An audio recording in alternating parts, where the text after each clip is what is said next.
My name is Vicki Sarmiento. I'm a civil rights attorney, and I'm here to announce the filing of a claim against the city of South Pasadena and its officers. I have the claim here with me. It was filed today, and I'll pass it to those of you who want to have a copy. With me here is my attorney with my office, Claudia Bojorquez, Minerva Garcia, a very close friend of Vanessa's, and we also have two cast members from Stand and Deliver who are also friends with Vanessa Marquez, Daniel Villarreal and Patrick Baca, and another friend, Jean, I believe. Vanessa is survived by her mother, Delia McElfresh. Delia will be joining us. She actually thought she would have the emotional strength to speak to everyone. She's having a very bad day. She's overcome with emotion. It's very close to the 6th anniversary, but she wants to thank everybody who is here for the interest that is given to the life of her daughter, and unfortunately, as the tragic loss to her is immense, and she is here to seek justice for her daughter. She is here to get answers. There has been no information released to her other than what has been given to the media by spokespeople for the city of South Pasadena. She has received no police reports despite requests. She has not even received the autopsy report. She hasn't received any information about the nature of the call, and basically she has been kept in the dark. I think any one of us at the loss of a loved one would want to know what happened. How could this have occurred in the sanctity of one's home? Yet Delia is being denied that information, and she is now seeking that through legal recourse, and she was hoping that the city of South Pasadena would be more forthcoming. Unfortunately, that has not been the case. And just based on what we do know, there's ample grounds for this claim and a subsequent lawsuit. You all are probably familiar that part of the requirements under the law is that a claim must be filed before filing an actual complaint in court. The claim is very detailed. Once you receive it, you'll see all the bases. But what we do know is that Delia was not a criminal. Vanessa was not a criminal. Vanessa was in her home. She had committed no crime. She was not about to commit any crime, and the police descended on her home. And apparently, based on their own admissions, they were there with her for an extended period of time, and were concerned for her well-being, and that she was frail and fragile, and they believed she needed to be taken to the hospital. Yet, in the same sentence or breath, they also say that she turned on them with a gun. Those two propositions are implausible and actually are very suspicious. She was very petite, I think under 4 feet tall, 5 feet tall, if not less. She only weighed 80 to 90 pounds. We had 3 armed police officers and apparently a mental health clinician there present. Clearly, if she was in distress, this should have been handled differently. You don't resort to lethal force under those circumstances. So this is a situation of overreaction and escalation to deadly force that we see all too often in circumstances involving the police. We have a Latina, a very prominent Latina, somebody that was very loved by many people and who had made large contributions to the film and TV industry. But irrespective of her stature, everybody deserves to be treated differently and not to be killed in this manner. I can't understand why this happened. There's so many internal contradictions in the storyline and in the articles that have been disseminated by the spokespeople for the city of South Pasadena. We're hoping that this claim and lawsuit provides the answers and clarity but we also believe that it's very important as a community to take a position and a strong stand against this type of excessive force used against someone in their own home. And I thank you all for being here on this very rainy day. You can imagine that for the individuals that are present here today, this is so heartfelt and so emotional. Minerva Garcia is here, and she may have a few words to say on behalf of her beloved friend. Perhaps Daniel may want to say a few words, but Minerva, please, are you able to? Yes, I am. She was interviewed earlier, and it was quite emotional for her, but go ahead. Thank you all, members of the media, for being here. So forgive me if I do get emotional. It's been 6 months since the killing of Vanessa Marquez by the South Pasadena Police Department, and we're no closer to finding the truth of her death. What are they hiding? There's no coroner's report, no police report, no camera footage, no recordings, no information on who the officers were that shot her. What are they hiding? The story the South Pasadena Police Department has put out has gone through 3 different versions. The first version I heard was that they were helping her in her home, that she was having seizures, and that she turned on them, and then she wielded what turned out to be a BB gun, a weapon. Then the next version was that she got up, excited, and was wielding the gun, and they had to run out of the house fearing for their lives. The third one was that she was having a breakdown, and then the inevitable incident happened. So again, I ask the South Pasadena Police Department, what are you hiding? What is the real story? Why does she deserve to be shot so excessively if you felt threatened? Why not use non-lethal ways to subdue her? She weighed 90 pounds at the time of her death. She couldn't stand too long without losing her balance. She was almost blind. And on top of that, she had various chronic illnesses. So yes, she managed to be Rambo and wield this weapon and intimidate the officers to the point that they saw no other alternative but to shoot her.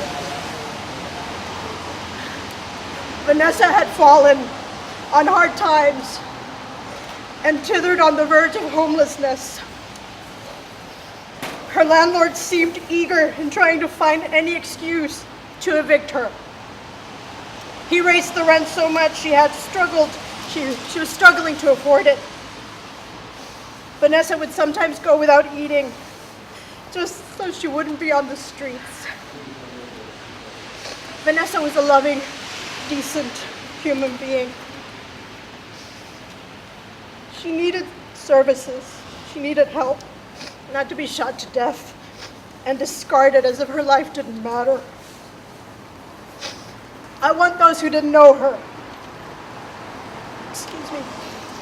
I want those who didn't know her to learn about her, learn about her contributions, not only as an actor, but as a compassionate human being. She was a peaceful person and was opposed to violence. She protested the first Iraq War. She helped raise funds for Jaime Escalante, the teacher that was portrayed in the film she's most known for, Stand and Deliver. She raised money both for his cancer treatments and for his funeral. She joined Cesar Chavez in protests supporting farm workers. She espoused his teachings of nonviolence until her death. We would speak of 45 supporters, you know who 45 is, and when I would express my dislike for them, she reminded me that Cesar Chavez taught us that as revolutionaries, that the greatest weapon to use against our enemies was love. As the saying goes, there but for the grace of God go I. Many of us are one paycheck, one accident, one serious illness from being on the streets. What happened to Vanessa could happen to anyone who isn't in the 1%. We're all incredibly vulnerable to a financial setback derailing our lives. Before anyone judges Vanessa, I ask that her killing be evaluated by true facts and not by the unfair depiction and narrative currently in the press. Vanessa worked in the entertainment industry since she was 14 and contributed greatly with her acting talents to film and television projects, Stand and Deliver being the best known. I, along with several of her friends and supporters, launched a campaign to advocate that Vanessa be included in the televised version of the 2019 Academy Awards. As one of the few well-known Chicana Mexican-American actresses, Vanessa deserves to be acknowledged for her artistic contributions to the profession she loves so much. She served the acting profession over 20 years. Not only was she a wonderful actress, she was a huge film buff, particularly classic films. Vanessa is so much more than this violent incident. Please remember that. Vanessa Marquez, presente. Can you say your name, please? Minerva, could you spell your name on the microphone, please, ma'am? My name is Minerva, Minerva, Garcia, Garcia. I don't know if Patrick or Daniel want to say a few. I'm Patrick Baca. On behalf of the cast of Stand and Deliver, we are here to support and to give love to her mother, Delia McElfresh, in her seeking justice for her daughter. Vanessa was an accomplished actress, a very talented actress. We had hoped that the Emmys in their broadcast of their In Memoriam would acknowledge Vanessa, but that she went ignored. The Screen Actors Guild Awards also ignored Vanessa, so we have launched a campaign to have Oscar and the Academy acknowledge Vanessa at during their on-air In Memoriam tribute this Sunday at the Academy Awards. And so we are hopeful that that will happen, and so that people can remember what a wonderful contribution she left to Hollywood and to cinema. I'm Daniel Villarreal, DanielVillarreal. I was one of the actors in Stand and Deliver along with Patrick Baca. We are here to support Vicki Sarmiento, Delia McElfresh. We are here to call for justice. And I believe that on Sunday night, justice will be served if Vanessa is included in the In Memoriam. It all begins on Sunday night, and I would urge everyone on their social media to post, let everyone know that they should email or call the Academy of Motion Pictures Arts and Sciences and demand that Latinos be included in Memoriam. Thank you. I think that's very important to understand that a lot of the shootings that are by police in very excessive manners and unjustified affect primarily minority communities, African Americans, Latinos, and this time we lost a Latina. And that is something that has to be evaluated and scrutinized, and we cannot let this pattern continue. So I thank everybody for being here. I know the circumstances are not very well. We have rain here, but I do thank everybody for their interest in this very important subject on a level of social justice and also on a level of acknowledgement of a very important person who contributed a large... What does justice look like for your client while we wait for her? Well, justice looks like for her, first of all, give her information. We understand that there was body cam footage that has yet to be released. We understand that there was, I don't know if there was audio. Normally, officers are required to have belt recordings, or sometimes do have belt recordings. We don't have that. She doesn't have any of the actual information regarding the encounter. We don't even have the transcript of the call, the recording of the call. All calls that are made to the police have to be recorded. And she wants that on one level. And also, how is it that she how is it that her daughter was killed in such a violent manner? If she was in fact, as we know, in her home and very physically frail and needed help. Those are admissions by the spokespeople for the South Pasadena Police Department and the City of South Pasadena. It is our understanding, and you've probably heard this as well, that a BB gun may have been present at that time. Does that validate some of what happened that evening? Absolutely not. These are trained officers. Just because a person, assuming that to be true, just because a person has a gun does not justify shooting. Are we to believe that 3 trained officers were not looking at her hands? How is it that she was able to access anything that could be threatening, and yet she's so frail that she needs to be taken to the hospital, and in the same moment she becomes such a fierce force that 3 officers cannot do a control hold to disable the arm, assuming there is something that looks like a weapon? That's not something that well-trained officers, that's not the way a situation like that would be handled by well-trained officers. Besides information, are you also seeking additional training, financial compensation? What else is your Well, client you know, seeking? the nature of a civil claim is monetary compensation, because that's all that we can get through a civil process. Now, of course, should the DA decide to file charges, that's criminal, that would be another avenue of redress, but we would not have control over that. That would be up to the district attorney. Unfortunately, the track record is not good. The district attorney has yet to file any charges against any officer for officer-involved shootings when the facts appear to be that they were unjustified. What does the police say at this point, and what was the original call made to the police? Who made the call Well, and what?